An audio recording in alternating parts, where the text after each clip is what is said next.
네, 새누리 장교에 오신 여러분 환영합니다. 우리 같이 가슴에 손을 얹고 같이 한번 고백할까요? 네, 시작. 나는 그리스도 안에서 온전히 받아들여졌다. 나는 그리스도 안에서 특별한 존재가 되었다.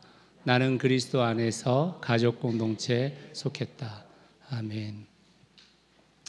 제가 이번 주에 미용실에 갔었어요.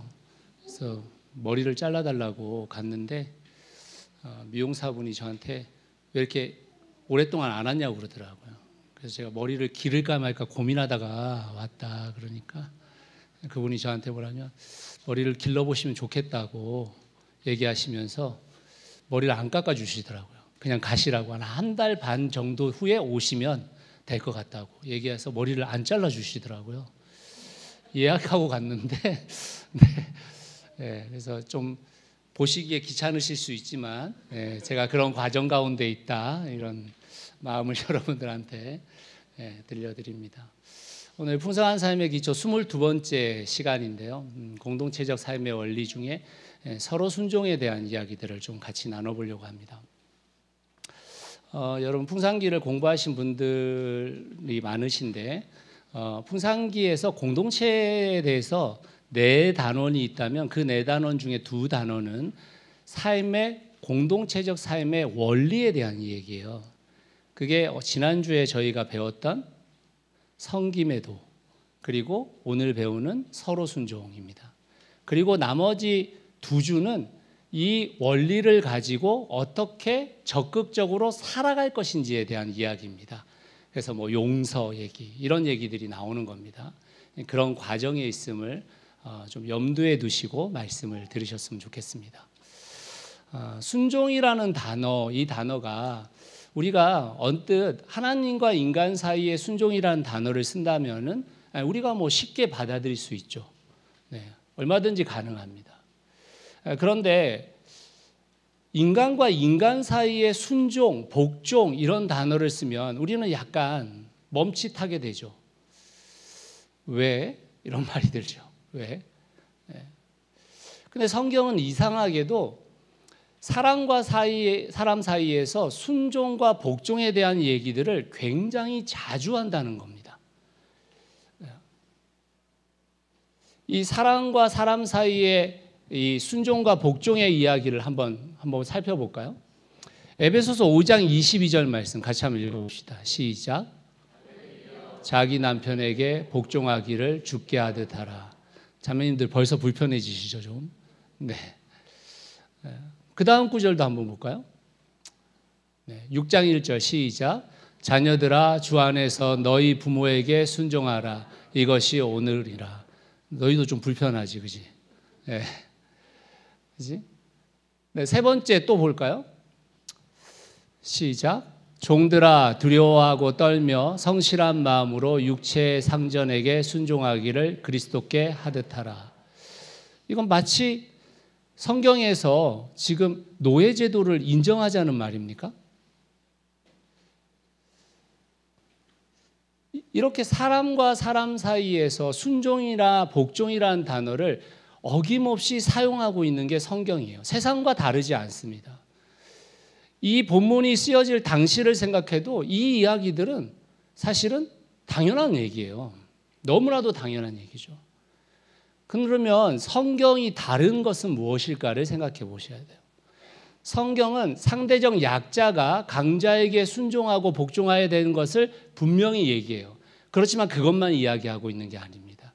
강자에게 이야기하고 있는 것도 있다라는 거예요. 남편과 아내 사이에서의 문제를 한번 다뤄보시면 에베소서 5장 25절 말씀 같이 한번 읽어볼까요? 시작. 남편들아 아내 사랑하기를 그리스도께서 교회를 사랑하시고 그 교회를 위하여 자신을 주신같이 하라. 예수 그리스도께서 교회를 위해서 뭘 주셨어요? 생명을 주셨죠. 목숨을 주셨죠. 그러니까 남편들한테 지금 뭐라고 얘기하는 거냐면 목숨을 다해 아내를 사랑해라, 이렇게 얘기하고 있는 거예요. 이건 그 당시에 어떤 글에도 고대 사회 속에서 이런 언어를 쓰지 않죠. 이런 언어는 성경에만 기록되어져 있습니다. 자녀들에 대해서도 관계를 한번 볼까요? 같이 한번 읽어봅시다. 6장 4절 시작. 또 아비들아 너희 자녀를 노엽게 하지 말고 오직 주의 교훈과 훈계로 양육하라. 자녀들에게 부모에게 순종할 것을 얘기했지만 부모들에게 분명히 특히 아비들에게 잘 들으십시오. 아비들. 네, 아비들에게 뭐라고 했냐?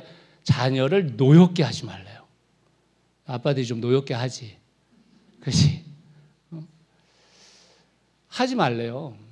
그러니까 지금 한쪽으로 흐르는 이야기만 하는 게 아니고 상대방과 서로의 이야기를 하고 있는 겁니다. 그러면 사실 그 당시의 이야기 속에서 상전들에게 한 말은 훨씬 더 강력합니다. 같이 한번 읽어보겠습니다. 시작. 눈가림만 하여 사람을 기쁘게 하는 자처럼 하지 말고 그리스도의 종들처럼 마음으로 하나님의 뜻을 행하고 기쁜 마음으로 섬기기를 주께 하듯 하고 사람들에게 하듯 하지 말라. 이는 각 사람이 무슨 선을 행하든지 종이나 자유인이나 주께로부터 그대로 받은 줄을 알미라. 상전들아 너희도 그들에게 이와 같이 하고 위협을 그치라. 고대 사회에서 상전들에게 지금 뭐라고 이야기하고 있는 거냐면 하나님의 뜻을 따라 주님을 대하듯 기쁜 마음으로 종을 섬기랍니다. 너무 이상한 얘기죠. 당시의 사람들에게는 전혀 통용되지 않는 이야기를 하고 있는 거예요. 위협을 그치라 라고 말하고 있는 겁니다. 성경은 고대의 이야기, 그렇지만 그 내용 자체는 지금 현대로 갖고 와도 사실은 우리 가운데서 이 말씀을 적용해야 될 사람들이 부지기수의 상황들로 놓여져 있는 상황인 겁니다. 이렇듯 성경은 사람과 사람 사이의 순종, 복종이라는 단어를 서슴없이 사용해요. 서슴없이. 그렇다면 우리가 생각해 봐야 될 것은 우리의 공동체를 이루면서 공동체 안에서 도대체 누구에게 순종하라고 말하고 있는지를 알아들을 필요가 있습니다. 첫 번째, 누구에게 순종하게 만드는가? 지도자에게 순종하라 이렇게 얘기했습니다. 약간 경기가 일어나죠. 그죠? 지도자에게 순종하라고 이야기합니다. 베드로전서 5장 5절 말씀 같이 한번 읽어볼까요? 시작. 젊은 자들아 이와 같이 장로들에게 순종하고 다 서로 겸손으로 허리를 동이라. 하나님은 교만한 자를 대적하시되 겸손한 자들에게는 은혜를 주시느니라. 여기 지금 젊은 자들아 이와 같이 장로들에게 순종하라 얘기했습니다.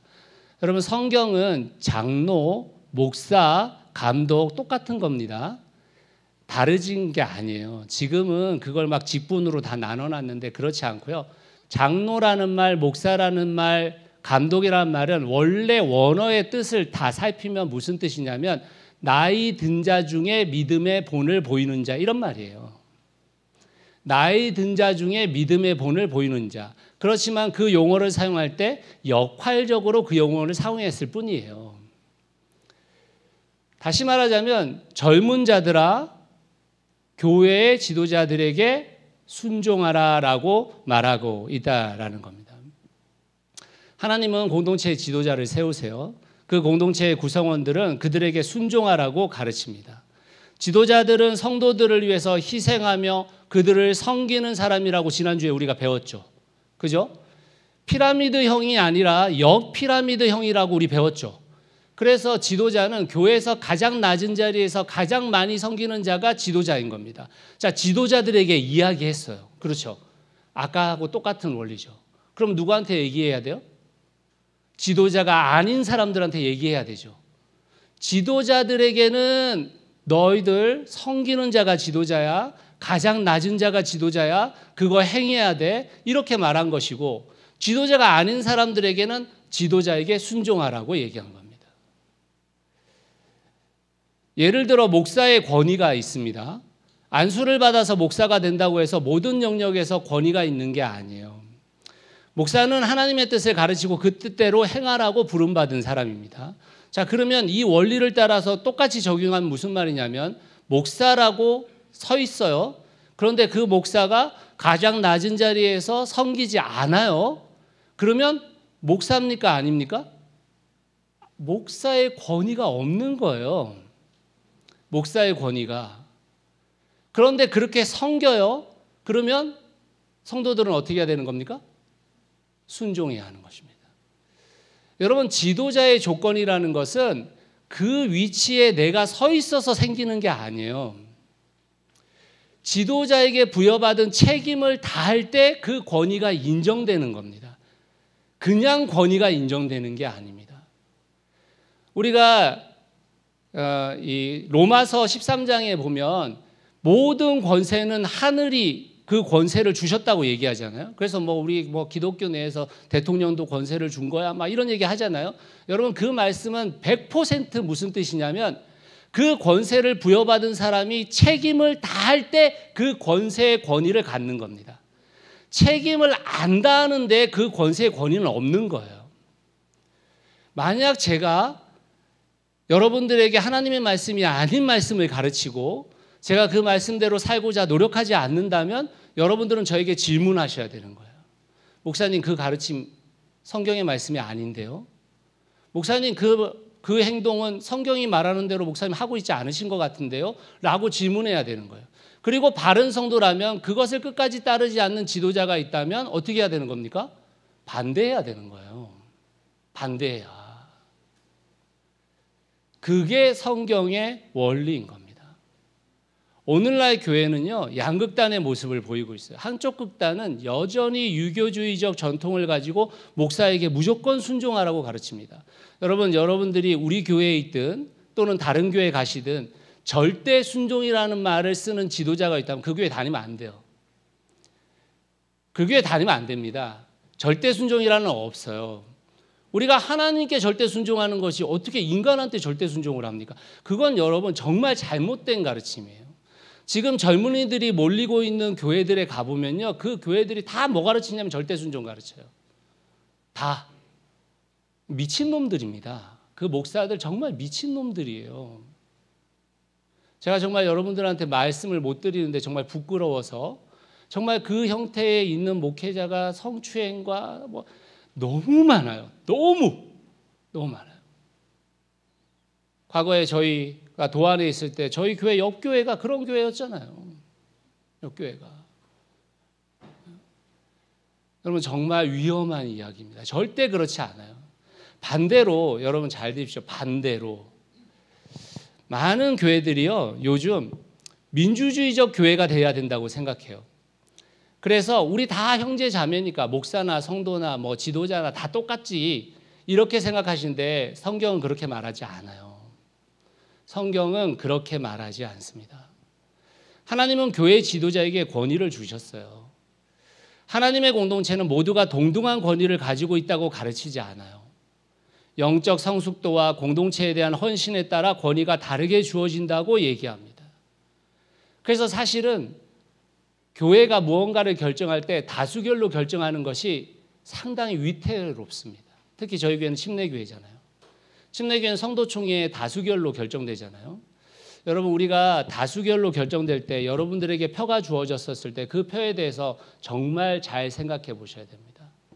침례교가 부여하고 있는 그 한 표는 무슨 뜻이냐면 여러분, 우리 각자가 주님 앞에서 성령의 충만함으로 나 자신을 갖고 가고 있다라는 전제 아래서 한 표를 주는 거예요. 내가 하나님의 말씀대로 살지 않아요. 내가 하나님의 말씀에 집중하지 않아요. 내가 하나님 앞에 뜻을 묻지 않아요. 그런데도 부여된 한 표가 있다면 여러분 사실은 포기해야 돼요.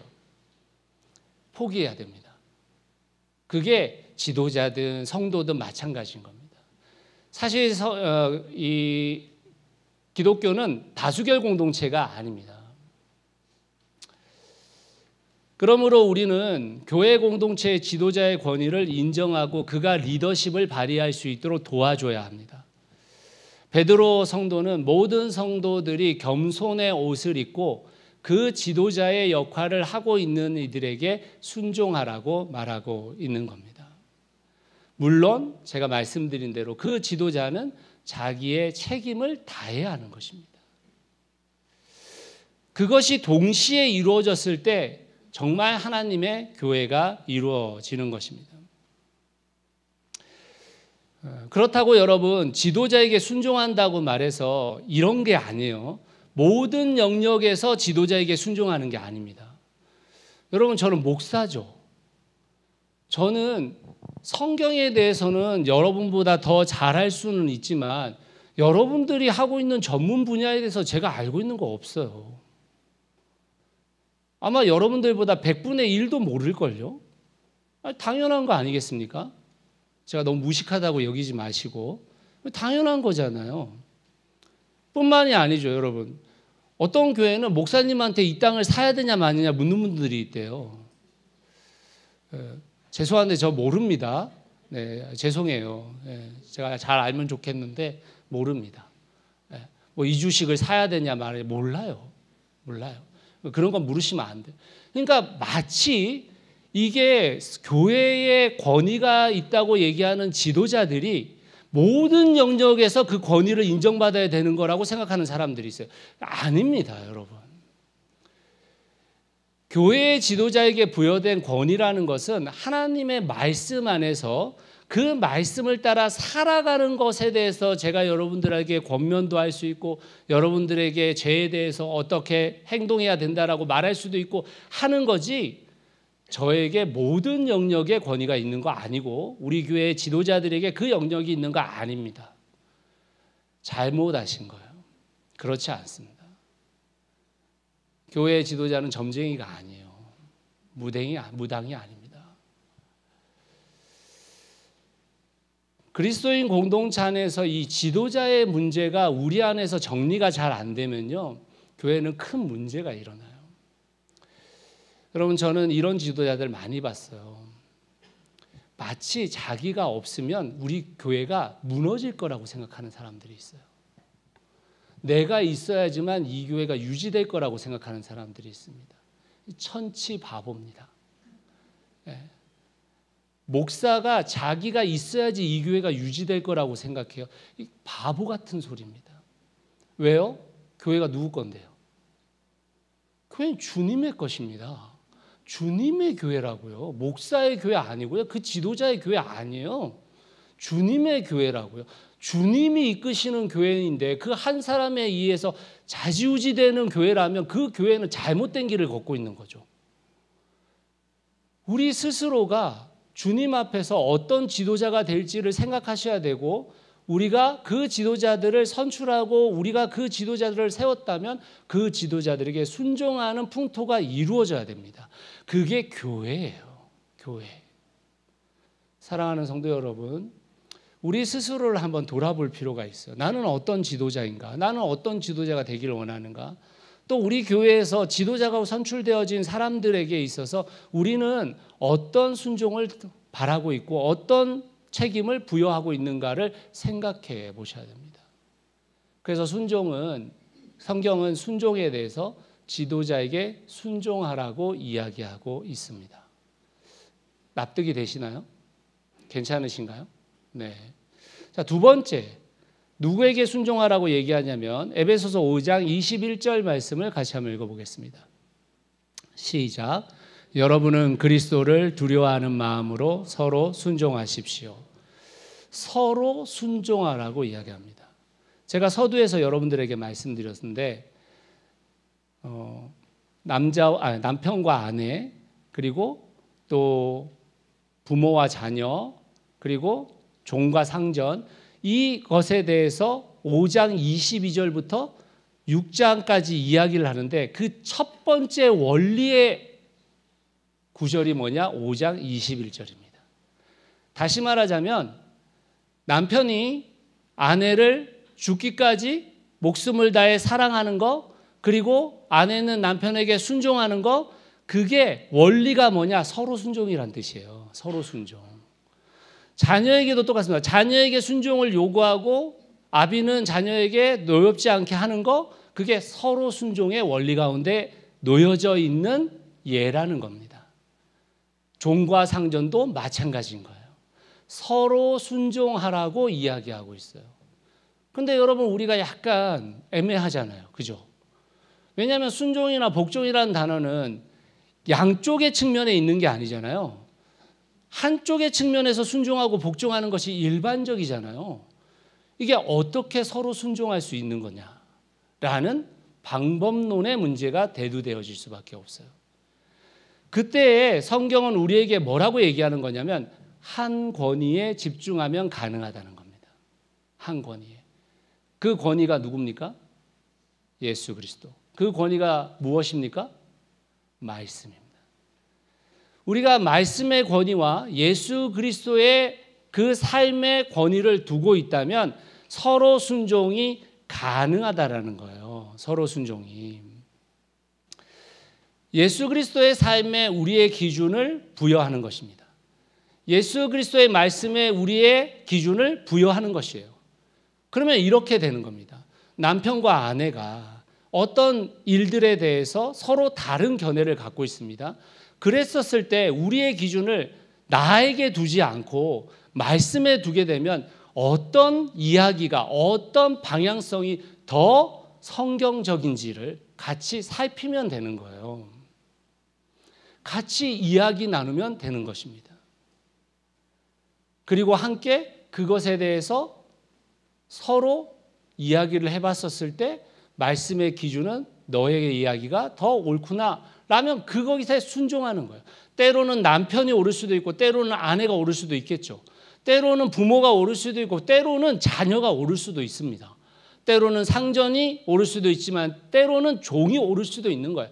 그것을 한쪽에 치우쳐서 순종하는 것이 아니라 서로의 문제에 대해서 상황을 살피되 그 기준을 하나님의 말씀에 두고 예수 그리스도의 삶에 두었을 때 어떻게 해야 될지를 결정해 나가는 것, 그것을 서로 순종이라고 이야기하는 것입니다. 교회 공동체뿐만 아니라 가정 공동체도 똑같습니다. 예수 그리스도가 계시지 않았다면 오늘날처럼 남녀가 평등한 이 사회에서 가정이 존재할 수나 있었겠어요? 여러분 한번 생각해 보세요. 각자의 취향이 있어요. 자신이 옳다고 믿는 게 있어요. 남자와 여자가 함께 사는데 도대체 누구의 의견을 따라야 됩니까? 그런데 이들이 화목하게 살 수 있는 가장 큰 방법은 뭐냐면 그 기준을 예수 그리스도께 두는 것입니다. 그러면 가능해져요. 그러면 사랑하는 형제자매 여러분, 우리 서로 순종합시다. 서로 순종하는 겁니다. 여러분 제가 목사잖아요. 그렇지만 우리 교회 안에서 어떤 상황에 대해서 같이 논의를 하잖아요.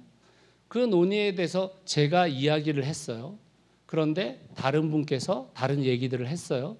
그랬었을 때도 마찬가지인 거예요. 그분이 이야기하신 것이 더 성경적이고 지금의 상황에서 더 바른 방향이라면 목사가 순종하는 거예요. 목사가. 한쪽에 치우쳐진 것은 없습니다. 우리는 그때그때마다 서로 순종의 원리를 가지고 이 공동체를 세워가야 하는 것입니다. 더 어리다고, 더 나이가 많다고, 또 어떤 지위를 갖고 있거나 없다고 해서 우리 서로의 이야기를 들어보고 성경의 원리에 무엇인가 더 좋은 판단인지를 생각해보고 결정해 가면 됩니다. 저도 이제 나이가 들어가잖아요. 제가 이제 50대 중반에 가까워지고 있습니다. 과거에 어른들이 하시는 말씀이 내가 인생의 경험이 더 있으니까 내 말을 들어야지 이런 얘기들을 많이 듣고 자랐어요. 여기 있는 분들도 아마 그렇게 듣고 자랐을 겁니다. 네, 그런 부분이 없지 않아 있습니다. 그런데 여러분 그것을 지금의 현재로 여기지 말고 한번 생각해 보세요. 우리가 지금 살아가는 이 하나님 나라의 원리를 가지고 예수 그리스도께 다시 오셨을 때 그 하나님의 원리대로 살려고 하는 거잖아요. 마치 내가 나이가 더 많고 내가 경험이 더 많으니까 너 말 들어 이렇게 하면 여러분 하나님 나라 가는 그 순간 여러분들은 그 순위에서 엄청 밀려 있으실 겁니다. 그렇죠. 여러분보다 훨씬 먼저 그 나라에 가 계신 분들이 계실 거 아니에요. 예? 괜찮으시겠어요? 예? 그게 원리라면 여러분 괜찮으시겠냐고요. 그게 여러분 진짜 여러분이 원하시는 하나님 나라이십니까? 여러분보다 앞선 사람들의 말을 무조건 따라야 되는? 그렇지 않습니다. 하나님 나라의 원리라는 것은 그런 게 아니에요. 그러니 지금 이 시대를 하나님 나라로 이루어 가고자 하는 우리의 공동체는 우리 서로가 서로의 이야기들을 경청하고 그 의미를 파악하고 그 안에서 하나님 말씀의 기준을 두고 우리가 함께 판단해 가면 됩니다. 그것이 우리가 공동체를 이뤄가는 삶의 원리인 것입니다. 사랑하는 성도 여러분, 우리가 서로 사랑해 서로 또 순종의 원리를 잘 따라가는 공동체 되기를 예수 그리스도의 이름으로 축원합니다. 말씀의 결론을 내리겠습니다.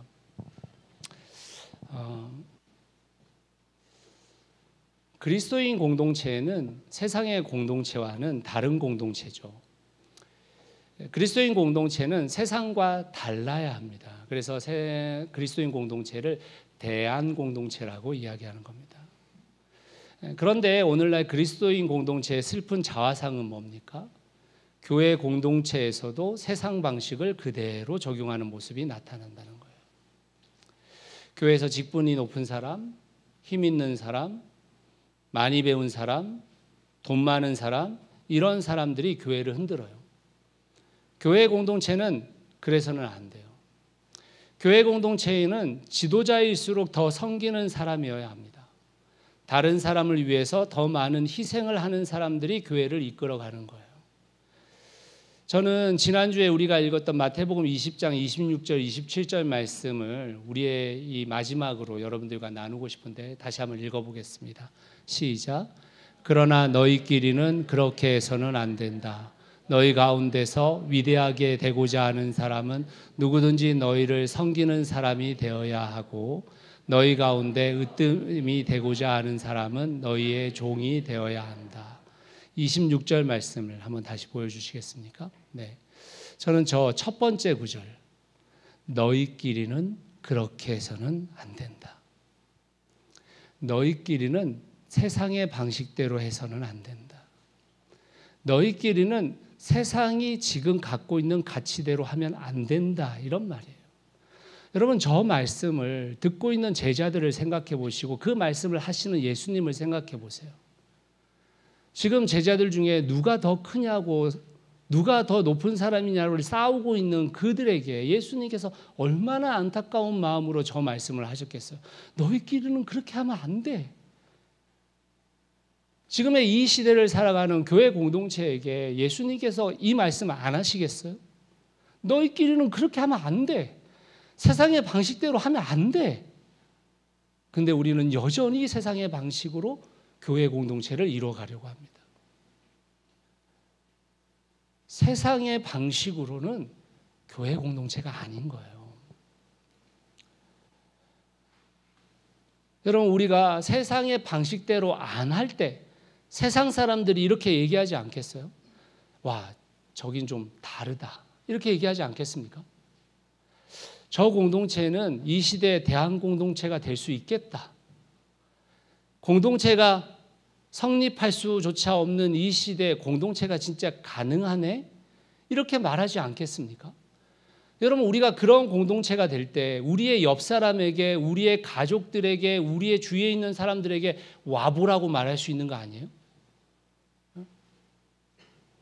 와보라고 했는데 세상과 전혀 다르지가 않아.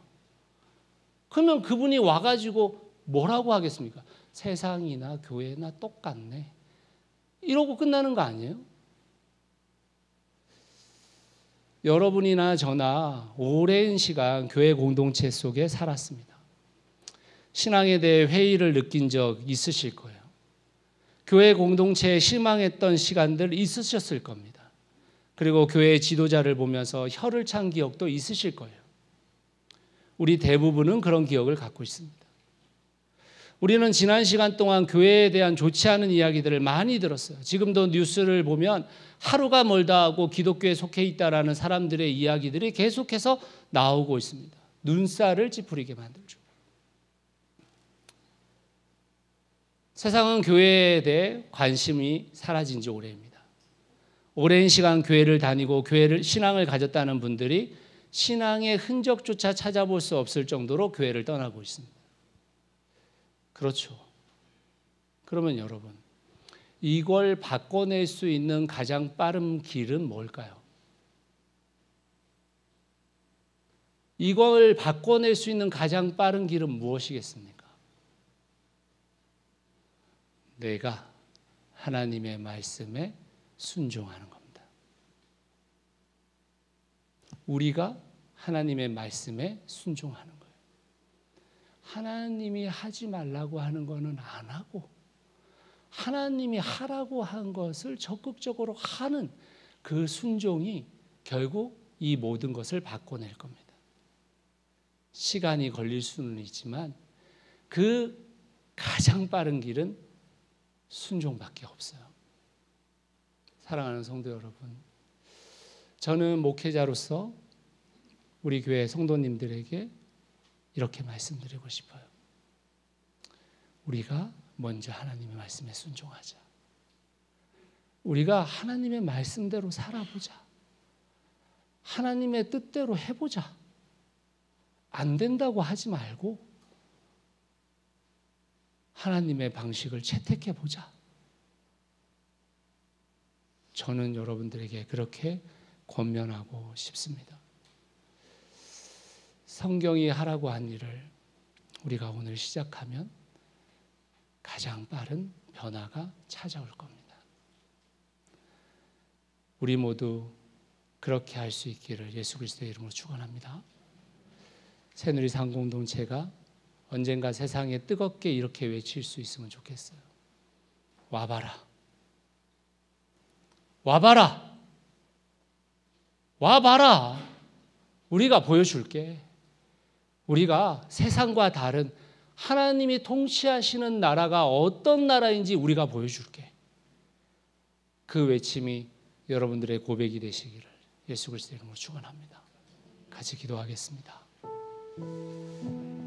사랑하는 성도 여러분, 우리 서로 순종에 대해서 한번 우리 마음 깊숙이 생각해 봅시다. 혹시 우리는 내 주장을 관철시키기 위해서 남의 이야기를 경청해 본 적이 없는 사람은 아닙니까? 혹시 그런 상황이 올 때마다 그냥 끝내버린 사람들은 아닙니까? 우리가 공동체를 이뤄가기 위해서 섬김의 도와 서로 순종에 대해서 배웠습니다. 그 원리를 나는 어떻게 받아들이고 있는지 우리 같이 한번 기도해 보셨으면 좋겠습니다. 함께 기도하겠습니다. 하나님 아버지 감사합니다. 주님 안에서 이 일들을 시작하게 하심에 감사합니다. 새누리산 공동체가 정말 하나님의 말씀대로 하나님의 뜻을 하나님 앞에 고민하면서 걸어가는 자리가 되도록 역사하여 주시옵소서. 우리 스스로 주님 앞에서 그 길들을 잘 걸어갈 수 있도록 서로 순종의 그 길을 하나님 우리가 사모하며 걸어갈 수 있도록 인도하여 주시옵소서. 주님께서 이루실 것을 기대하면서 주님이 생각하시는 것대로 될 것을 믿으면서 함께 걸어가 보는 저희가 될 수 있도록 성령님 도와주시옵소서.